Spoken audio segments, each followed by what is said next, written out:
Good afternoon, and welcome to this week's episode of Getting In, a College Coach Conversation. We are recording this at the end of the first week in May, which is usually a moment for a big exhale from seniors across the country, but a moment that is a little more uncertain this year of all years. We hope you're able to stay safe and healthy despite all the uncertainty. Now, I'm your host, Ian Fisher, and I've been without a haircut for about 2.5 months now. And as this period of social isolation goes on longer and longer, well, my hair is going to follow suit. So let that be a plug to you listeners of our radio show to get to our social media and check out the videos we've been recording of all of our radio show segments. You can find them at our facebook.com/collegecoach page. And you can keep an eye on all the changes among all of our hosts and guests during these uncertain times. All right, enough of that. We've got a guest here and a show to do, and I'm excited to do it. Joining me for our first segment is Lauren DiProspero. She is our in-house expert for everything related to medical school admissions, which puts her in very high demand. So we're lucky to be able to welcome her to the show today. Welcome, Lauren. Hi, Ian. How are you doing? I'm doing really well. Yeah, great day so far. Beautiful sunny day here in Portland. And now, before we get into the meat of this segment, with all that's going on right now, we're gonna talk a little bit about what college students can do with respect to medical school. But I wonder if you can just give us maybe a brief summary or overview of some of the things that have been happening in medical school at this point, some of the turmoil among medical school admissions, just for our listeners who are maybe unfamiliar with some of the effects that have taken hold lately. Yeah, absolutely. So similar with undergraduate, the standardized testing has been a little bit of a mess with many dates having been canceled. The standardized test for the medical school is called the Mcat. They've released more dates. Schools have become more flexible, not in that they're test optional. That is not the direction that medical schools are going, but they're having more flexibility in terms of extending dates and deadlines, accepting applications without the Mcat. This is school by school. So if there is someone listening out there thinking about medical school, you want to be looking at the schools on your list to make sure what your plan is matches up with what their policies allow for. But there's been a lot of shifting around. I think if more, tests get canceled, there'll be even more shifts in policy. So it's been really interesting to see, and it'll be interesting to see what impact this has on the students who decide to apply to medical school this year and how that all plays out.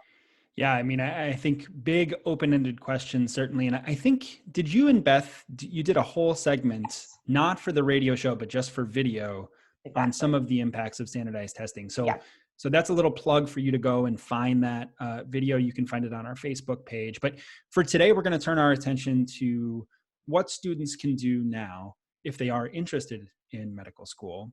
And we want to focus especially on students who are currently in college. So usually we look at high school students, and we might touch them a little bit at the last end of the segment, but we want to talk a little bit about college students. What are some of the things that you would advise some college students to be thinking about right now if medical school is still one of their primary goals and they're still angling for that outcome? Yeah, absolutely. I think that, one of the biggest things that I recommend, or two of the biggest things that I recommend that are sort of short-term goals to be doing, is one, to be asking for letters of recommendations from professors that maybe they had this semester, maybe they had them last semester, but try and remain fresh in the minds of those letters of recommendation. Maybe the PIs in their lab or other mentors that they were planning on asking for recommendations from. They can talk to their college to find out, do they have a place to hold those letters of recommendation? Is it with a career office? Is it with a pre-health office? Many schools will offer that to students, and you just want to make sure that you're fresh in the minds of those recommenders. Don't want them to forget all of the wonderful things that you've been doing before you had to leave campus. That's right. And then the other thing is to do the best that you can in your classes. Some colleges have gone pass fail, and many medical schools have released policies that allow for that during the winter, spring term, but especially since many are facing down finals at this point of the year, continue to try and do the best that you can do. If you're getting grades, it's obviously still going to go into your GPA. There are two GPAs for medical school that are important, the cumulative GPA and the BCPM, biochemistry, physics, and math GPA. So if you are getting that, grade, strive for that. Still try and do well, because these professors might be writing letters of recommendation for you still, but try and end those as strong as you can. BCPM, that sounds terrifying. Yeah. I'm really glad I never had to worry about that at any point. Mm-hmm.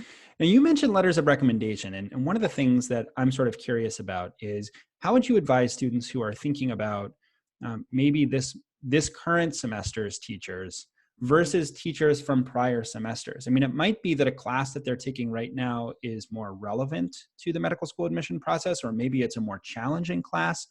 But students are also in a position where they're not as connected with the faculty members as maybe they might have been when they're on campus in a more traditional setting. So how do you encourage students to think about making choices with that kind of balance?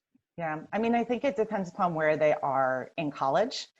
When they're planning on applying to medical school, is this professor a professor that you may have researched with in the past, might research with them in the future?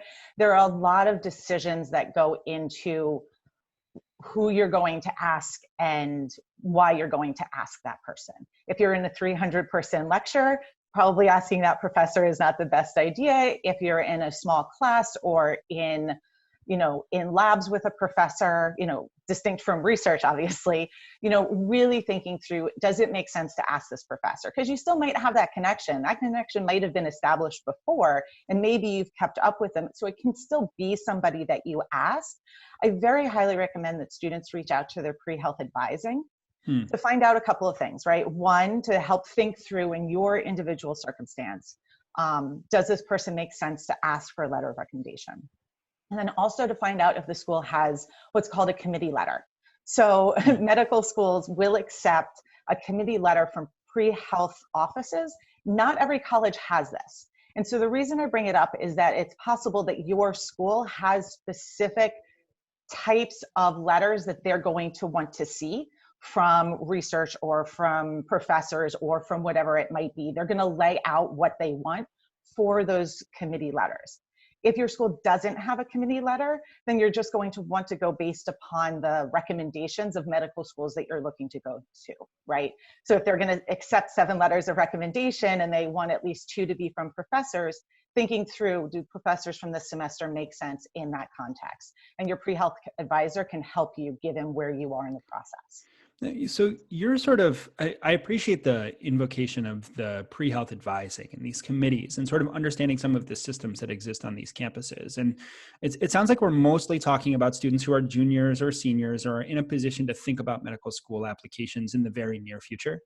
But as you're talking about this, I'm sort of thinking about freshmen and sophomores who might want to be familiar with the pre-health advising on their campus, and in a traditional setting could be knocking on doors, making connections with teachers, et cetera. They can't necessarily do that here. What might you say a student who's in the first half of their college career should do in terms of starting to get their ducks in a row for applications to medical school later on down the road? Still reaching out to pre-health advising. Okay. I am going to circle back to that because it is such a process to get to the point to apply to medical school. The classes that you take, the experiences that you have to have, some of that curricular advising has to go through the pre-health advisor because, I know of at least one school in the US that makes you take something like 5 or 6 chemistry classes just to get to orgo and figuring out how to fit that in. Your pre-health advisor can also help you brainstorm the activities you can do now, which is certainly something that we can talk about, right? How those first and second year students in college might be able to engage now virtually, but they may also have some ideas for you or ways to then take what you're doing now and hopefully in the fall when everybody is hopefully back on campus, how can you then take that and make it something that's in person, something that translates into a full-blown pre-health experience. But certainly, I do think in some ways it all goes back to the pre-health advisor because they can really help you establish that. That path for you. I appreciate that insight because I think it is true that every person who's working on something that has been disrupted here is trying to consider new ways to help achieve the same goals that they had previously. And that's going to include pre-health advisors who are starting to think about, all right, how can we help students to get involved, to engage with their communities, to help support their medical school applications later on down the road. And so they're going to have some really good ideas. What about some ideas that you have? I mean, we sort of talked about, taking on a little bit more is part of, I think, what people who want to be doctors just do anyway. Right. Yes. And they're limited certainly by what they're able to do right now. There's not Right. going to be the same kind of shadowing and volunteering and research opportunity as there would be previously. Yeah. So what can students do now to start to show that they have both the capacity and the commitment to be medical students later on down the road? Yeah, absolutely. I think first, and I think we always come back to this, you need to consider your level of exposure that you feel comfortable with, and that makes sense for your situation and for people in your life. So always coming back to what can I actually be doing now, as opposed to what do I feel like I should be doing now. I think that first, start with your home community, wherever that home community is, right? Whether or not you're actually at your home, or if you're still living off campus somewhere near where you're living, what is your community, right? So small things can make a huge impact. Tutoring, connecting with elderly, reconnecting with organizations that maybe you worked with before during high school. Volunteer match can be a great opportunity. And then think about the skills and interests that you do have and explore opportunities, right? You might be able to help statewide with a medical reserve corps, depending upon the skills that you have. Some states are expanding their pool of contract tracers. If you're interested in international work, there's certainly stuff there around Amnesty International, UN Volunteer Corps. There are all sorts of things like that that are available to students.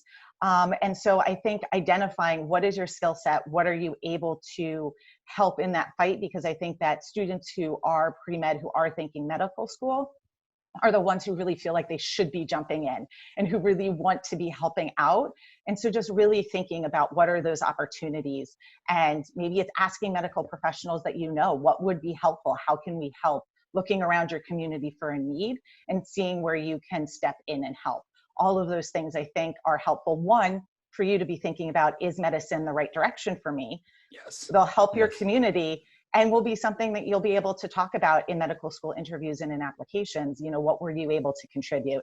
And I don't think it's about exactly what you're doing, but that you're doing something within what you're able to do that's going to matter for those applications. One of the things that has been so remarkable through this, the entirety of this crisis, is just the sense of, I don't know, duty, commitment, however you want to describe it, that you see from healthcare professionals as sort of just, this is my job and I'm committed to it. And so I think, getting a little bit of a sense of that as a prospective medical school student is really interesting, considering, is that something that I would step into? Would I feel similarly to these current professionals in this space? There's a great opportunity, I think, to reflect on the meaning of that experience for you. Yeah, and I really recommend journaling. I know that not everybody is really into that idea, but really much of the medical school application process is about reflecting on your motivations for medical school. And I think that, students are getting a really good look at this, even if it's from afar. There are doctors that I know that are being engaged in areas that are so not within their specialized field. And I think that it's okay if at the end of the day, you look back on your journaling and realize that you don't want to be a doctor. Right. That's totally fine. To realize that maybe you're more enamored of policy, that's fine. It's hard to shed that pre-med identity, but it's absolutely fine if you realize that this is not the profession for you, or that maybe you want to go with nursing or PT, OT, other allied health fields, right? Maybe doctor isn't right, but likewise, it could be another calling for you. And I think that's absolutely fine. And I think that's part of that reflection that you need to do to be prepared to apply to medical school. Yeah, if nothing else, I think that this period of time allows for a lot of reflection, and journaling has value, not just in the engagement of that thought process, but also sort of engaging with writing, thinking about things that you might use for an essay later on when you're applying to medical school. So, consider written work as being really valuable, I think, in this case. Now, we've talked, quite a bit about, current college students. I'm curious, before we turn into maybe a couple of things for current high school students, do you have some recommendations for reading? There is also time, not just to journal, but also to sit down with a good book. Yes. What might you recommend from a reading standpoint here? Yeah, there are a couple, and it gives really good insights into the medical profession. I read The Spirit Catches You and You Fall Down by Anne Fadiman. I do want to say that I'm probably massacring people's names, so I apologize for that. There are 3 other books that I recommend: The Immortal Life of Henrietta Lacks by Rebecca Sloat, Being Mortal by Atul Gawande, and My Own Country by Abraham Verghese.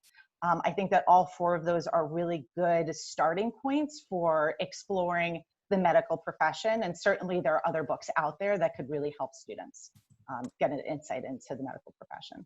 That's fantastic. And I think a great place to remind students that there are those opportunities out there.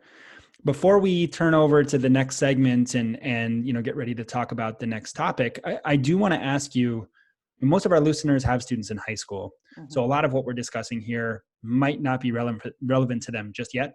Right. Any sort of high altitude tips that you would give for students in high school who want to become doctors? Yeah. I think, the journaling and reflecting, if you are seriously considering that, I think that's helpful for any point of the high school to be thinking about that. I think that much of what we talked about can be scaled down to the high school level. So, maybe you don't have the skill set to volunteer for Medical Reserve Corps, but you can help out in your community in a lot of different ways that are some maybe a little bit more seriously medical, and some of them maybe those softer skills. So I think seeing where you can help, where you can use whatever skills and interests you have to help your community, that's going to help you prepare for medical school, for college, to become the adult that you're going to be. I think all of those can come together. That's great. And thank you so much, Lauren. I think it's a challenging time for everyone, but there are special challenges for those who are in healthcare and those who are striving to make it their career. So we really appreciate your advice today. Thanks for having me. Of course. Now, when we come back, we'll be exploring the move to pass-fail grades and the impact it might have on college admission this fall. So we'll see you after the break.